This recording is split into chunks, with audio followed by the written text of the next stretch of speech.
Work from home ആയിരുന്നുകൊണ്ട് എഴുന്നേക്കാൻ ഇച്ചിരി വൈകിട്ടോ.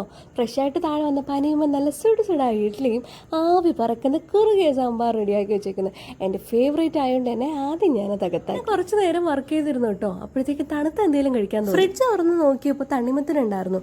പിന്നെ ഞാൻ എൻ്റേതായിട്ടുള്ള രീതിയിൽ പുതിയൊരു ഡ്രിങ്ക് ഒക്കെ ഉണ്ടാക്കി കുടിച്ചു. അങ്ങനെ വീണ്ടും വർക്ക് ചെയ്തിരുന്നപ്പോൾ അടുത്ത വിളി വന്ന് ചോറ് കഴിക്കാനായിട്ട് നോക്കിയപ്പോൾ നല്ല മുരിങ്ങയ്ക്കൊക്കെ ഇട്ട് തേങ്ങ അരച്ച ചൂരമീൻ കറിയും തൈര് ഒഴിച്ചു കറിയും കോവയ്ക്ക മെഴുക്ക് വരട്ടിയും അച്ചാറും കൂടെ മൃഷ്ടാന ഭോജനം. ഊണ് കഴിഞ്ഞാല് അല്പം മധുരമാകാൻ അച്ഛൻ എനിക്ക് ഇന്നലെ കൊല്ലത്തിൽ നിന്ന് വാങ്ങിത്തന്നു വിട്ട ഹൽവയിൽ ഒരു പീസ് കഴിച്ചു. ബാക്കി കുറച്ച് ഓഫീസിലത്തേക്ക് ഞാൻ ബാക്കി വെച്ചു കേട്ടോ.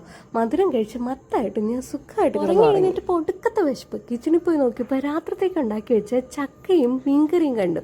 പിന്നെ അത് കുറച്ചെടുത്ത് കഴിച്ചു. പിന്നെ വീണ്ടും ബാക്ക് ടു വർക്ക്. അങ്ങനെ വർക്ക് ചെയ്തിരുന്നപ്പോൾ ഡിന്നറിന് പാസ്ത ആക്കിയാലോ എന്ന് വിചാരിച്ചു. വൈറ്റ് സോസ് പാസ്ത ഉണ്ടാക്കാനായിട്ട് വന്നതാ. ഫ്രിഡ്ജ് തുറന്ന് നോക്കിയപ്പോൾ കുറച്ച് ചിക്കൻ ഇരിക്കുന്നുണ്ട്. അങ്ങനെ അത് നേരെ ചിക്കൻ പാസ്ത ആയിട്ട് മാറി. ഭയങ്കര സിമ്പിൾ ആട്ടോ ഇത് ഉണ്ടാക്കാൻ. ഇതിന്റെ വീഡിയോ ഞാൻ എത്രയും വേഗം അപ്ലോഡ് ചെയ്യുന്നതായിരിക്കും കേട്ടോ. അങ്ങനെ പാസ്തയും കഴിച്ചു. ഇന്നത്തെ ദിവസം ഞാൻ വൈൻഡപ്പ് ചെയ്തു. അപ്പൊ bye from real taste by Naira.